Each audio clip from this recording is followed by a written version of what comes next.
Hi friends, మన APSC group 2లో అడవులు అనే టాపిక్ ఇచ్చారు కదా. ఆ టాపిక్ ఇండియన్ జాగ్రఫీకి సంబంధించింది. మనం ఏపీ జాగ్రఫీది చదవాలి, ఇండియన్ జాగ్రఫీది కూడా చదవాలి. అడవులు ఇది ఇండియన్ జాగ్రఫీకి సంబంధించింది. టైప్స్ ఏంటి అవన్నీ ఎక్స్ప్లెయిన్ చేస్తాను ఈ వీడియోలో. చివరి వరకు చూడండి, ఇంపార్టెంట్ డేటా చాలా ఉంది. ఫారెస్ట్ అనే ఇంగ్లీష్ పదం, మనం ఫారెస్ట్ అని పిలుస్తాం కదా, ఆ ఫారెస్ట్ అనే ఇంగ్లీష్ పదం ఫారెస్ట్ అనే లాటిన్ పదం నుండి వచ్చింది. అసలు ఫారెస్ట్ అంటే అర్థం ఏంటి అంటే గ్రామానికి వెలుపల ఉన్న ప్రాంతం అన్నమాట. ఈ అడవులని ISFR రిపోర్ట్ అని మనం చదువుతాం, ఎవ్రీ 2 yearsకి వస్తుంది అనమాట. అది నెక్స్ట్ వీడియోలో చేస్తాను, 2023 రిపోర్టు. ఇక్కడ ISFR అనేది ఇండియన్ స్టేట్ ఫారెస్ట్ రిపోర్ట్ అనమాట, ఫుల్ ఫాము. ఇది అడవులను 4 రకాలుగా వర్గీకరించిందనమాట. ఇక్కడ ఈ 4 టైప్స్ ఇచ్చాను, ఇంగ్లీష్లో రాశాను, నేను తెలుగులో కూడా అక్కడ చార్ట్ వేసాను, ఎక్స్ప్లెయిన్ చేస్తాను అనమాట. ఇదేమో 4 రకాలుగా వర్గీకరించింది.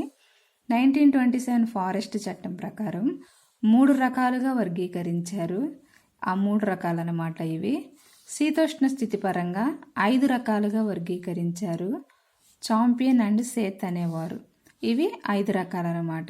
అడవులు అనే పదం ఎక్కడి నుంచి వచ్చిందనేది తెలుసుకున్నాము. నెక్స్ట్ తర్వాత ISFR ప్రకారం 4 రకాలు ఉన్నాయి. ఫారెస్ట్ యాక్ట్ ప్రకారం ఏమో 3 టైప్స్ ఉన్నాయి. శీతోష్ణ స్థితి పరంగా అయితే 5 రకాలుగా వర్గీకరించారు. వీళ్ళు ISFR వాళ్ళు ఏ విధంగా వర్గీకరించారు అంటే 4 రకాలుగా పచ్చదనాన్ని, ఇంగ్లీష్లో కానోపీ అని అంటాం అనమాట. పచ్చదనాన్ని ఆధారంగా చేసుకొని వీళ్ళు 4 రకాలుగా వర్గీకరించారు.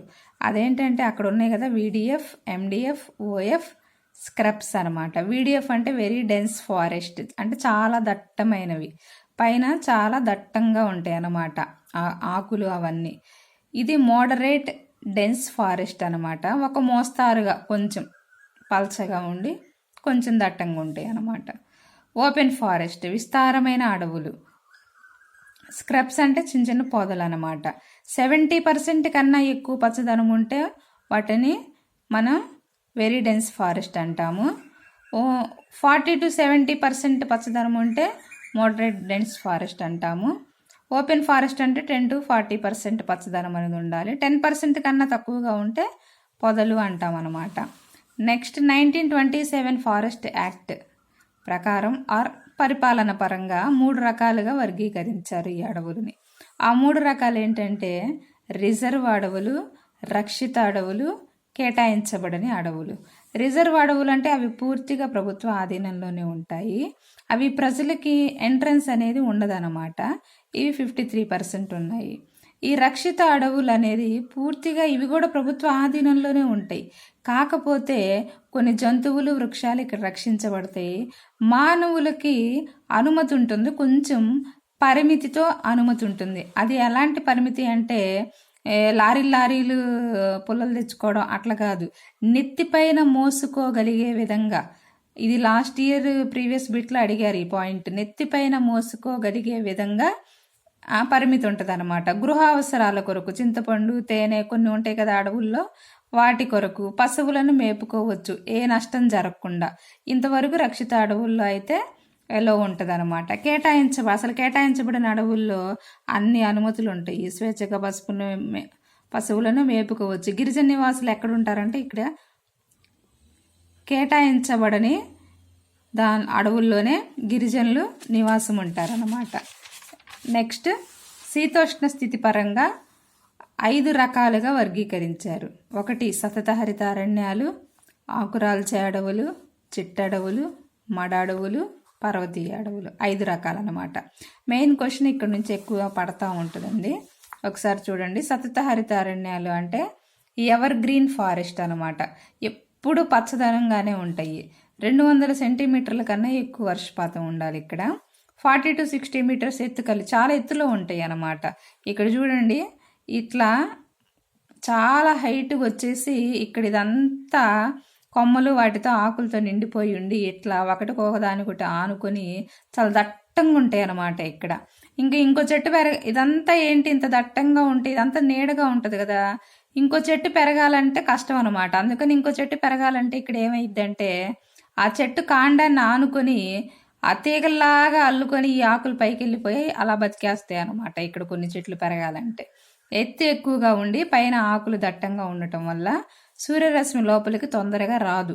అందుకని వేరే చెట్లు పెరగాలంటే ఆ చెట్టు కాండంకి తీగలాగా అల్లుకొని పత్రాలు పైకి వెళ్ళి అలా పెరుగుతాయి అన్నమాట. ఇలా అల్లుకున్న తీగలని ఈ తీగలను ఏమంటారు అంటే లయనాలు అంటారు అనమాట. వీటికి వాణిజ్య విలువ చాలా తక్కువ. ఇవి ఎక్కడెక్కడ విస్తరించున్నాయంటే పశ్చిమ కనుమల్లో, ఈశాన్య రాష్ట్రాల్లో, అండమాన్ నికోబార్ దీవుల్లో విస్తరించి ఉన్నాయి. వీటిలో ఏ వృక్షాలు పెరుగుతాయి అంటే దేవదారు, ఎబోని, నల్లమద్ది అని కూడా అంటారనమాట, రోజ్వుడ్, సింకోనా బెరడు. ఈ బెరడు నుంచి క్వినైన్ అనే ఔషధం తీస్తారండి. అది మలేరియా నివారణ కోసం దీన్ని వాడతారనమాట. ఈ సతత హరిత అరణ్యాల్లో 2 రకాలు ఉన్నాయి. మళ్ళీ సమశీతల సతత హరిత అరణ్యాలు, ఉష్ణమండల సతత హరిత అరణ్యాలు.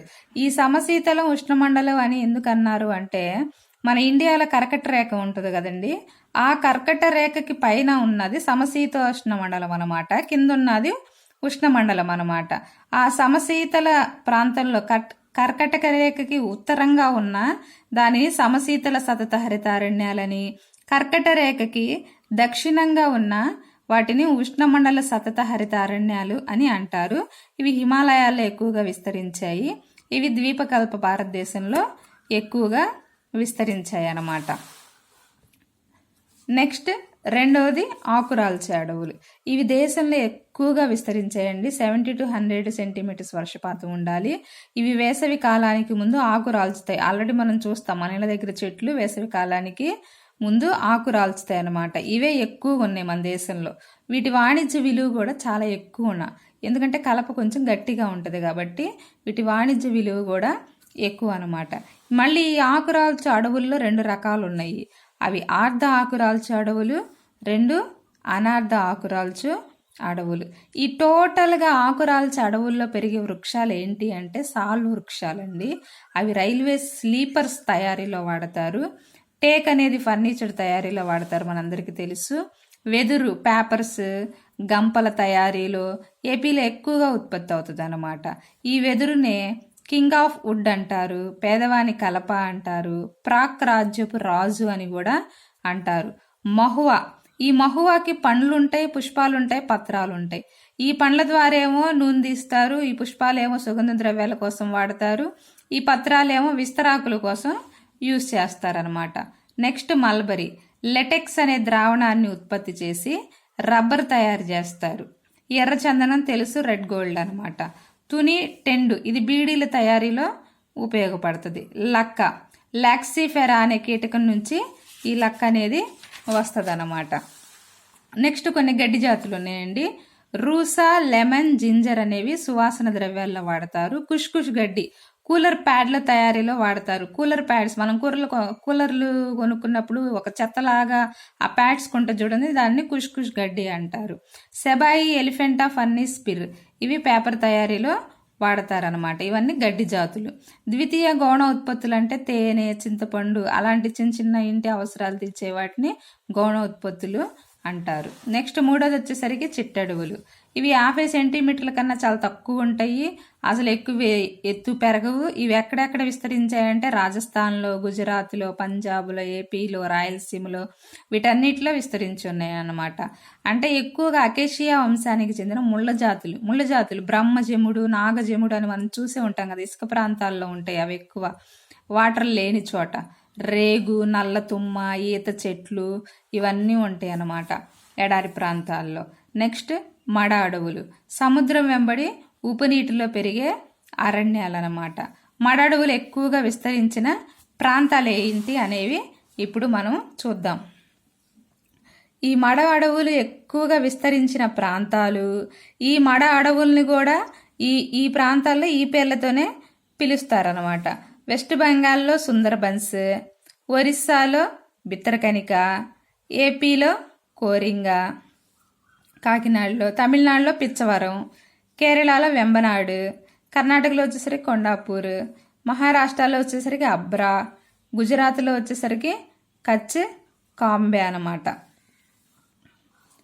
ఈ విధంగా ఎక్కువగా విస్తరించిన ప్రాంతాలు వెస్ట్ బెంగాల్, గుజరాత్, ఏపీ. తక్కువగా మడడువులు విస్తరించింది కేరళ, కర్ణాటక.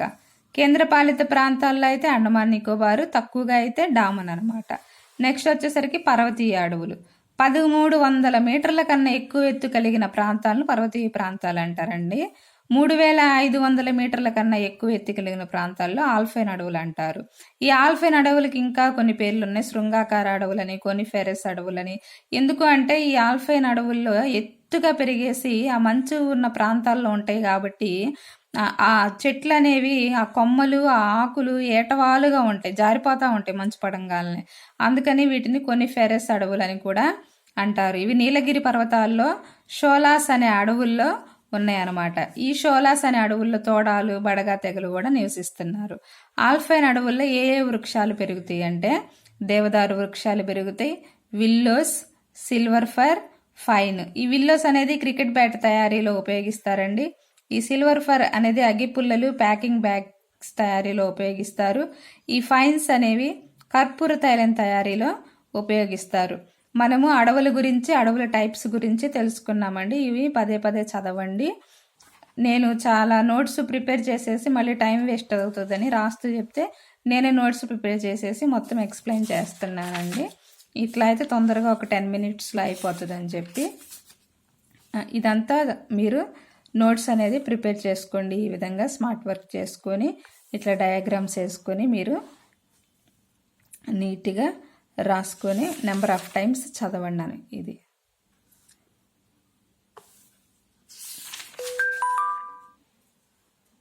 ఓకే అండి. Thank you.